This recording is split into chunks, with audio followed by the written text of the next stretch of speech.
네, 오늘장 선전략 시간입니다. 어제 우리 시장 코스피가 장중에 2030포인트대를 안착을 시도하기도 했습니다. 하지만 이내 밀리긴 했지만 그래도 2020선을 지켜내면서 마무리를 지었는데요. 오늘 시장도 기대감을 갖고 있습니다. 이렇게 닷새째 상승 탄력을 이어가고 있는 그 상승 동력이 어디에 있는지 확인해보고 또 주목해볼 만한 업종과 종목도 살펴보도록 하겠습니다. 위즈인베스트의 김영철 팀장과 함께합니다. 안녕하세요. 예, 안녕하세요. 네, 최근 시장 분위기가 상당히 좋네요. 예. 어제도 장중에 2030포인트 안착을 하면서 끝내지 않을까 기대감을 예. 가졌었는데 오늘 시장 다시 한 번 더 기대를 해보도록 하겠습니다. 이렇게 5거래일 연속 코스피가 상승하고 있는데 그 원동력이 어디에 있다고 보시나요?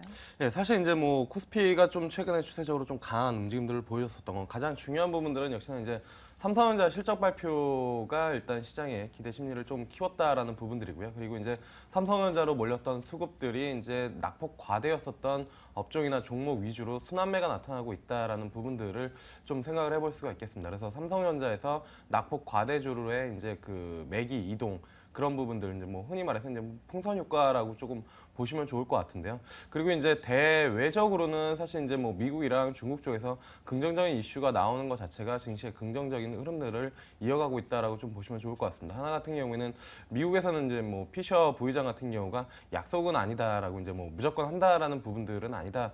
뭐 금리 인상을 연내 이 부분들의 코멘트가 이제 시장을 긍정적으로 이끌었고요. 그다음에 중국 같은 경우에는 주말에 이 오중천에 대한 부분들 거기서 이제 경기 부양 기대감이 좀 작용을 하고 있지 않나 이렇게 좀 판단을 하고 있습니다.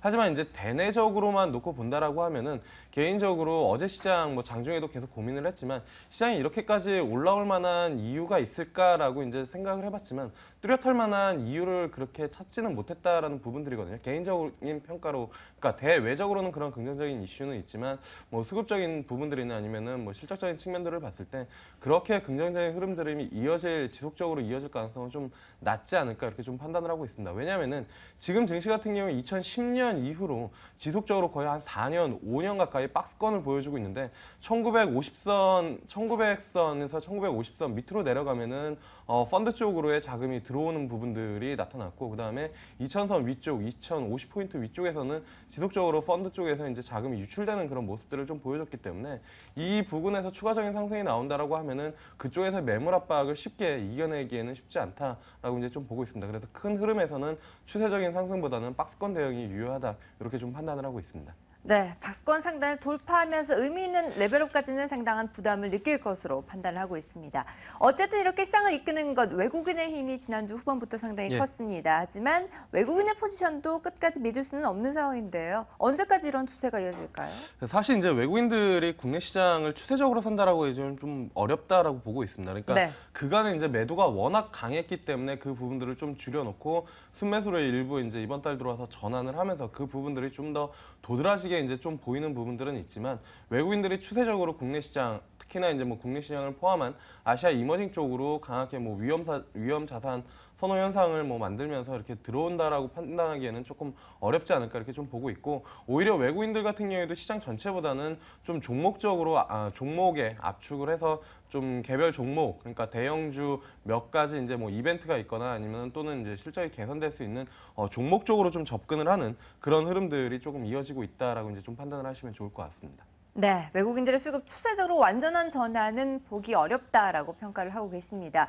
그렇다면 외국인들이 어쨌든 시장에 러브콜을 보내고 있는 업종과 종목은 어떤 것들이 있나요? 네, 사실 이제 뭐 외국인들이 이제 전반적으로 추세적으로 뭐 종목들을 이제 뭐 사는 경향들을 좀 보여주고 있기 때문에 네. 올 한해 이제 외국인들이 가장 많이 순매수를 한 것은 LG화학이다라고 이제 좀 보시면 좋을 것 같고요. 금액적으로는 한 7,600억 원 정도로 연초 이후에 꾸준하게 매수가 좀 들어온 종목 중에 LG화학이 1순위다라고 좀 보시면 좋을 것 같습니다. 아무래도 이제 국제 유가가 하락했음에도 불구하고 화학 쪽에서에 대한 그 실적 개선 그리고 이제 2차 전지에 대한 모멘텀이 좀 뒷받침됐다라고 좀 보시면 좋을 것 같고 그렇기 때문에 LG화학에 대해서는 조금 뭐 최근에 단기적으로 많이 올라왔지만 뭐 길게 본다라고 하면은 추가적인 상승 여력은 있다라고 이제 좀 판단을 하고 있는 상황이고요. 그리고 이제 뭐 최근에 이제 한 4거래일 정도 외국인들이 뭐 집중적으로 좀 매수세가 들어온 종목들을 보면 삼성전자, 네이버 그리고 SK하이닉스, 뭐 코덱스 200 그리고 이제 뭐 BGF 리테일, SO일, 현대제철, 뭐 SK이노베이션, 현대위아 이런 종목들이 있는데요.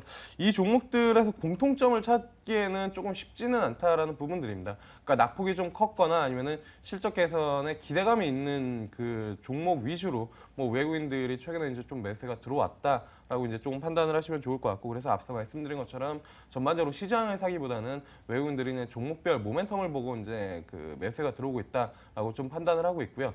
여기에는 속하지 않지만 최근에 외국인들이 좀 강하게 매수가 들어온 종목 중에는 한국타이어를 개인적으로는 좀 관심 있게 보고 있다라고 좀 보시면 좋을 것 같습니다. 한국타이어 같은 경우에 최근에 이제 뭐 저평가 그 이슈가 지속적으로 좀 발생이 되고 있는 그런 상황이고, 그 다음에 이제 뭐 3분기 그리고 하반기로 갈수록 실적 개선에 대한 기대감이 조금 뭐 이어지면서 최근에 이제 외국인들이 좀 3, 4거래일 강하게 순매수가 좀 들어왔기 때문에 한국타이어 같은 경우에는 뭐 조정 시에 좀 관심을 가져볼 만하지 않을까 이렇게 좀 판단을 하고 있습니다. 네, 전체적인 종목들도 확인해봤고 낙폭 과대한 펀더멘털이 확인되는 종목들 중심으로 외국인들이 집중적으로 매수를 하고 있다라고 보시면 되겠습니다.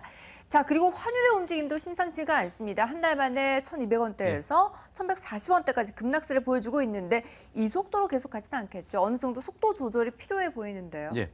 사실 이제 환율이 급격하게 조금 최근에 이제 뭐 워낙 강세 쪽으로 이어지는 그런 모습들을 좀 보여주고 있는데, 이게 이어지기에는 좀 쉽지는 않다라고 이제 좀 보고 있는 그런 상황입니다. 그리고 환율이 근 한 두 달 정도 박스권을 1,200원에서 한 1,160원 사이 이제 40원 정도의 박스권을 만들고 있다가 그 자리를 이탈을 했기 때문에 어쨌든 그 박스권으로 회귀가 단기간에는 조금 쉽지는 않다. 그래서 뭐 한 40원 정도 박스권을 좀 잡아본다고 하면은 1,160원에서 한 1,120원 사이에서 움직일 가능성이 조금 높지 않을까 이렇게 좀 판단을 하고 있는데요.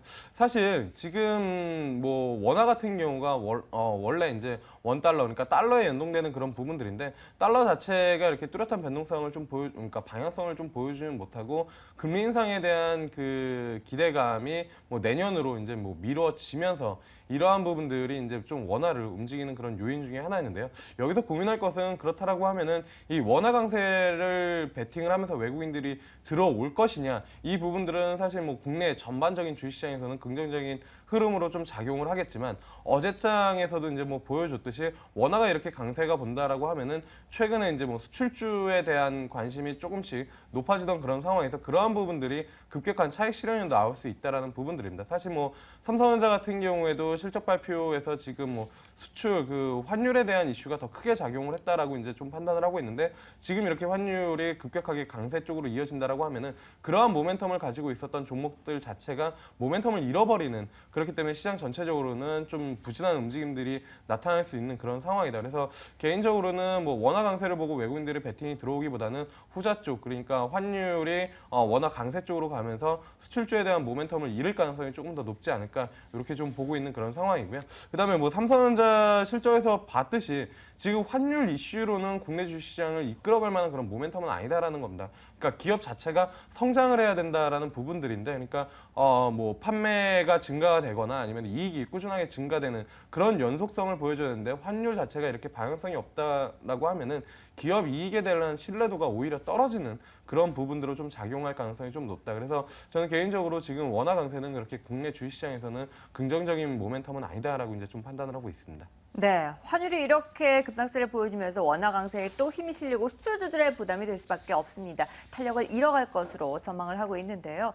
그런데 4분기에 스마트폰과 관련돼서 완제품은 많이 팔리게 될 테지만 스마트폰 부품주들은 그래도 비수기를 맞이하게 될 텐데, 그럼에도 불구하고 최근 들어서는 반등을 보여주고 있거든요. 어느 쪽으로 해석을 해야 될까요? 뭐 최근 반등 같은 경우에는 그 낙폭과대 플러스에 이제 삼성전자 호실적으로 인한 기대감이 좀 작용을 하고 있지 않나 이렇게 좀 보고 있고요. 말씀해 주신 것처럼 전통적으로 이제 4분기 같은 경우에는 재고 조정, 그러니까 스마트폰 부품이나 아니면 뭐 스마트폰이 재고 조정을 하는 그런 부분들이고 지금 기대감 자체는 앞서 이제 뭐 말씀드린 것처럼 실적에 대한 부분들, 낙폭 과대 그리고 이제 여기에서 뭐 시장에서 갖다 붙이기에는 갤럭시 S6 그러니까 7에 대한 부분들을 뭐 모멘텀으로 잡고 있는데 뭐 시장에서는 빨라봐야 내년 초로 이제 좀 예상을 하고 있기 때문에 4분기 실적에서는 이러한 기대감을 좀 작용하기에는 좀 어렵다. 그래서 최근에 뭐 저점에서 조금 뭐 빠르게 반등하고 있는 그런 종목들이 추세적으로 추가적인 상승을 강하게 이어갈 것이다. 이러한 기대감은 저는